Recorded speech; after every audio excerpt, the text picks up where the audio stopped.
Chapters 23 to 24. Chapter 23.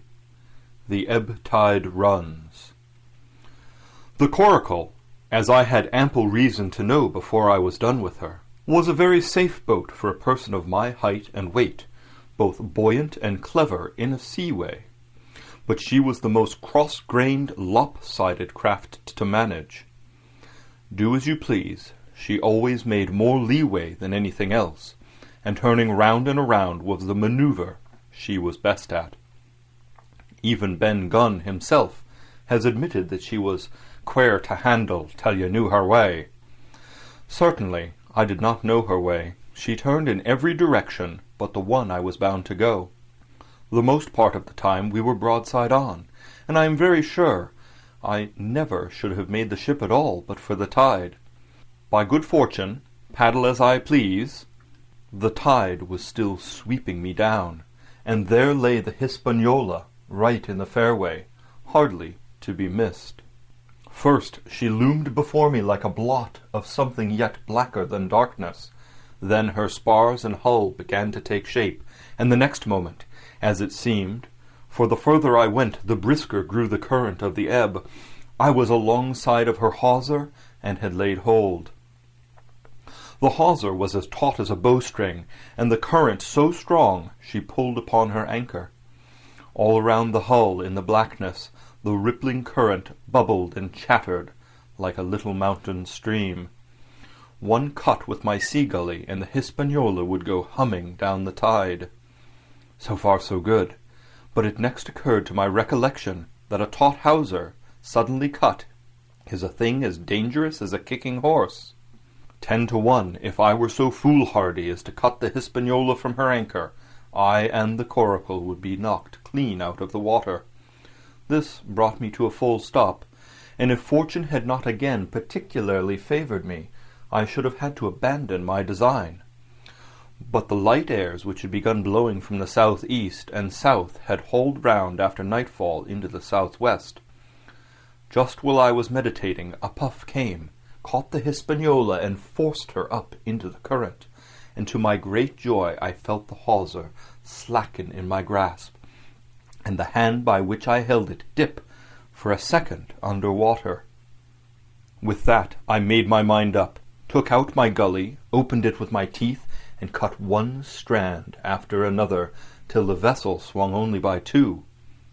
Then I lay quiet, waiting to sever these last when the strain should be once more lightened by a breath of wind. All this time I heard the sound of loud voices from the cabin, but, to say truth, my mind had been so entirely taken up with other thoughts that I had scarcely given ear. Now, however, when I had nothing else to do, I began to pay more heed. One I recognized for the coxswain's Israel Hands, that had been Flint's gunner in former days. The other was, of course, my friend of the red nightcap. Both men were plainly the worse for drink, and they were still drinking, for even while I was listening, one of them, with a drunken cry, opened the stern window and threw out something, which I divined to be an empty bottle. But they were not only tipsy, it was plain that they were furiously angry. Oaths flew like hailstones, and every now and then there came forth such an explosion as I thought was sure to end in blows. But each time the quarrel passed off, and the voices grumbled lower for a while, until the next crisis came, and in its turn passed away without result. On shore I could see the glow of the great campfire burning warmly through the shore-side trees. Someone was singing a dull old droning sailor's song, with a droop and a quaver at the end of every verse, and seemingly no end to it at all, but the patience of the singer. I heard it on the voyages more than once, and remember these words, "But one man of her crew alive, what put to sea with 75." And I thought it was a ditty rather too dolefully appropriate for a company that had met such cruel losses in the morning. But indeed, from what I saw, all these buccaneers were as callous as the seas they sailed on.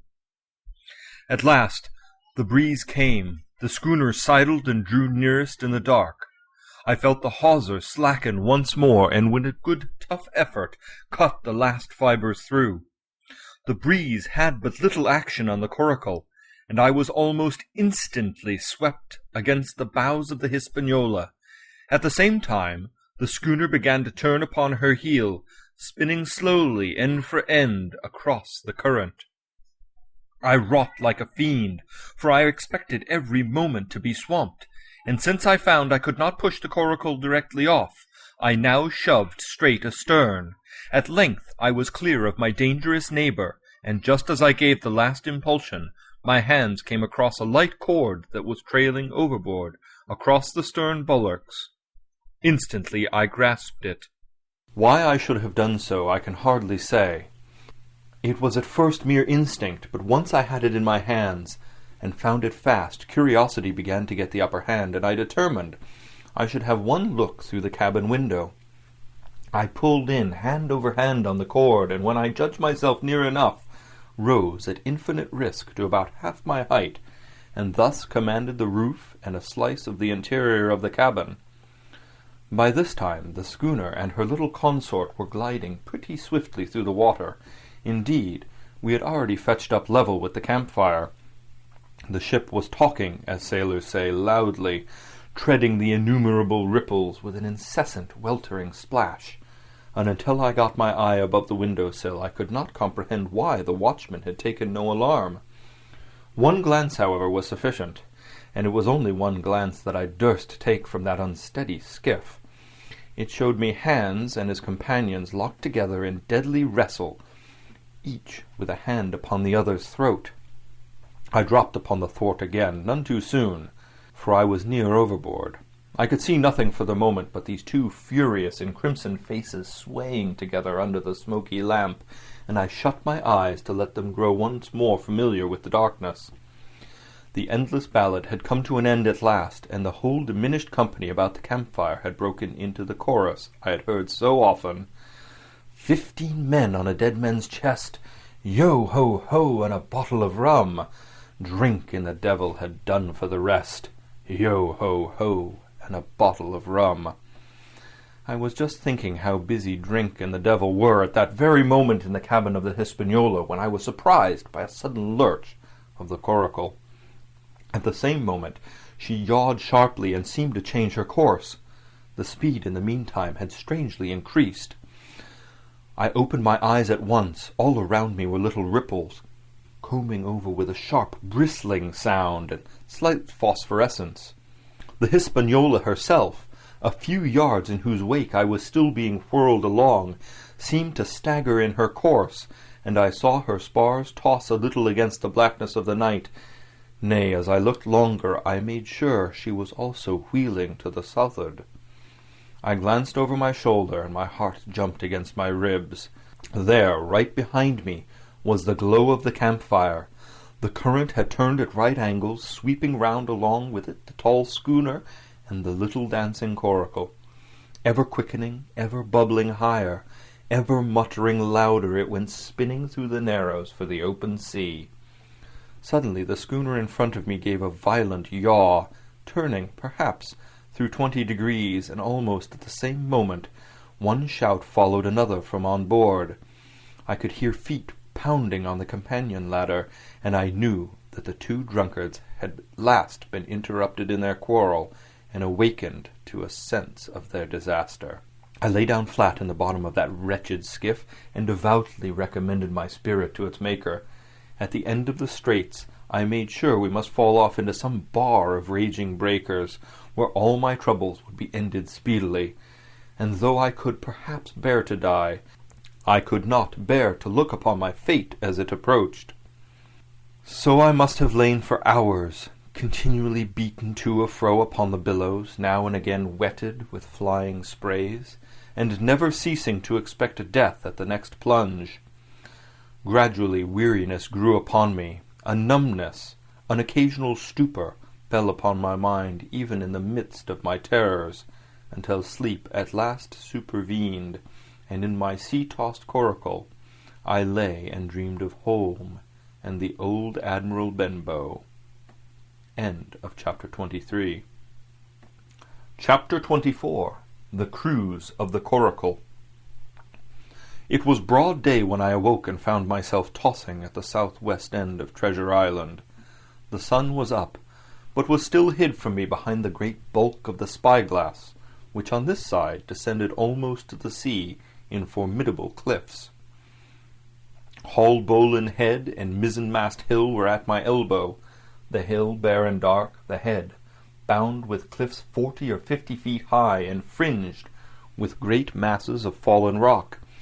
I was scarce a quarter of a mile to seaward, and it was my first thought to paddle in and land. The notion was soon given over. Among the fallen rocks the breakers spouted and bellowed. Loud reverberations, heavy sprays flying and falling, succeeded one another from second to second, and I saw myself, if I ventured nearer, dashed to death upon the rough shore, or spending my strength in vain to scale the beetling crags. Nor was that all, for crawling together on the flat tables of rock, or letting themselves drop into the sea with loud reports, I beheld huge, slimy monsters, soft snails, as it were, of incredible bigness, 2 or 3 score of them together, making the rocks to echo with their barkings. I have understood since that they were sea lions and entirely harmless, but the look of them, added to the difficulty of the shore and the high running of the surf, was more than enough to disgust me of that landing-place. I felt willing rather to starve at sea than to confront such perils. In the meantime, I had a better chance, as I supposed, before me. North of Haulbowline Head, the land runs in a long way, leaving at low tide a long stretch of yellow sand. To the north of that again there comes another cape, Cape of the Woods as it was marked upon the chart, buried in tall green pines which descended to the margin of the sea. I remembered what Silver had said about the current that sets northward along the whole west coast of Treasure Island, and seeing from my position that I was already under its influence, I preferred to leave Haulbowline Head behind me and reserve my strength for an attempt to land upon the kindlier-looking Cape of the Woods. There was a great smooth swell upon the sea, the wind blowing steadily and gently from the south. There was no contrariety between that and the current, and the billows rose and fell unbroken. Had it been otherwise, I must long ago have perished. But as it was surprising how easily and securely my little and light boat could ride. Often, as I still lay at the bottom and kept no more than an eye above the gunwale, I would see a big blue summit heaving close above me. Yet the Coracle would but bounce a little, dance as if on springs, and subside on the other side into the trough as lightly as a bird. I began after a little to grow very bold, and sat up to try my skill at paddling. But even a small change in the disposition of the weight will produce violent changes in the behavior of a coracle, and I had hardly moved before the boat, giving up at once her gentle dancing movement, ran straight down a slope of water so steep that it made me giddy, and struck her nose with a spout of spray deep into the side of the next wave. I was drenched and terrified, and fell instantly back into my old position, whereupon the coracle seemed to find her head again, and led me as softly as before among the billows. It was plain she was not to be interfered with, and at that rate, since I could no way influence her course, what hope had I left of reaching land? I began to be horribly frightened, but I kept my head for all of that. First, moving with all care, I gradually bailed out the coracle with my sea-cap. Then, getting my eye once more above the gunwale, I set myself to study how it was she managed to slip so quietly through the rollers. I found each wave, instead of the big, smooth, glossy mountain it looks from the shore or from the vessel's deck, was for all the world like any range of hills on dry land, full of peaks and smooth places and valleys. The coracle, left to herself, turning from side to side, threaded, so to speak, her way through these lower parts, and avoided the steep slopes and higher, toppling summits of the wave. Well now, thought I to myself, it is plain I must lie where I am and not disturb the balance. But it is plain also that I can put the paddle over the side, and from time to time, in smooth places, give her a shove or two towards the land. No sooner thought upon than done. There I lay on my elbows in the most trying attitude, and every now and again gave a weak stroke or two to turn her head towards shore. It was very tiring and slow work, yet I did visibly gain ground, and as we neared the Cape of the Woods, though I saw I must infallibly miss that point, I had still made some 100 yards of easting. I was indeed close in. I could see the cool green tree-tops swaying together in the breeze, and I felt sure I should make the next promontory without fail. It was high time, for I now began to be tortured with thirst. The glow of the sun from above, its thousandfold reflections from the waves, the sea-water that fell and dried upon me, caking my very lips with salt, combined to make my throat burn and my brain ache. The sight of the trees so near at hand had almost made me sick with longing, but the current had soon carried me past the point, and as the next reach of sea opened out, I beheld a sight that changed the nature of my thoughts. Right in front of me, not a half a mile away, I beheld the Hispanola under sail. I made sure, of course, that I should be taken, but I was so distressed for want of water that I scarce knew whether to be glad or sorry at the thought, and long before I had come to a conclusion, surprise had taken entire possession of my mind, and I could do nothing but stare and wonder. The Hispanola was under her mainsail, and 2 jibs, and the beautiful white canvas shone in the sun like snow or silver.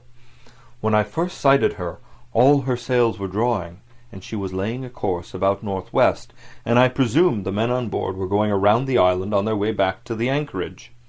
Presently she began to fetch more and more to the westward, so that I thought they had sighted me and were going about in chase. At last, however, she fell right into the wind's eye, was taken dead aback, and stood there a while helpless with her sails shivering. "Clumsy fellows," said I, "they must still be as drunk as owls," and I thought how Captain Smollett would have sent them skipping. Meanwhile the schooner gradually fell off, and filled again upon another tack, sailed swiftly for a minute or so, and brought up once more dead in the wind's eye. Again and again this was repeated, to and fro, up and down, north, south, east, and west. The Hispanola sailed by swoops and dashes, and at each repetition ended as she had begun, with idly flapping canvas. It became plain to me that nobody was steering, and if so, where were the men? Either they were dead drunk, or had deserted her, I thought, and perhaps, if I could get on board, I might return the vessel to her captain. The current was bearing Coracle and Schooner southward at an equal rate. As for the latter's sailing, it was so wild and intermittent, and she hung each time so long in irons, that she certainly gained nothing, if she did not even lose. If I only dared to sit up and paddle, I made sure that I could overhaul her. The scheme had an air of an adventure that inspired me, and the thought of the water-breaker inside the fore-companion doubled my growing courage.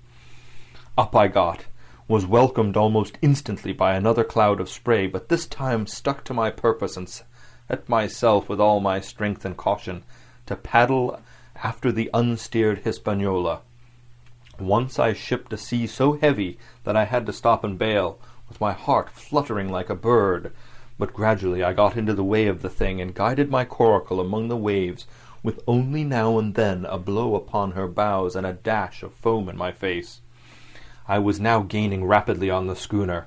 I could see the brass glisten on the tiller as it banged about, and still no soul appeared upon her decks. I could not choose but suppose she was deserted.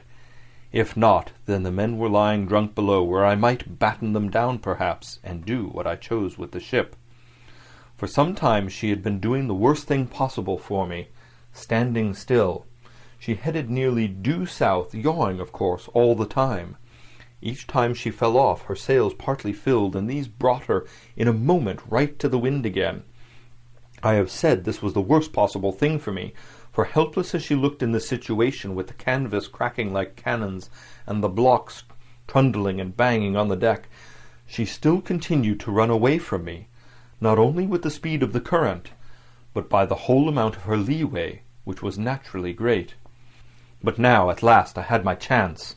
The breeze fell for some seconds, very low, and the current gradually turning her, the Hispanola revolved slowly round her centre, and at last presented me her stern, with the cabin window still gaping open, and the lamp over the table still burning on into the day. The mainsail hung drooped like a banner. She was stock still but for the current. For the last little while I had even lost, but now, redoubling my efforts, I began once more to overhaul the chase. I was not 100 yards from her when the wind came up again in a clap. She filled on the port tack and was off again, stooping and skimming like a swallow. My first impulse was one of despair, but my second was towards joy. She came round till she was broadside on to me, round still till she had covered a half, and then 2/3, and then 3/4 of the distance that separated us. I could see the waves boiling white under her forefoot. Immensely tall she looked to me from my low station in the Coracle. And then, of a sudden, I began to comprehend. I had scarce time to think, scarce time to act and save myself.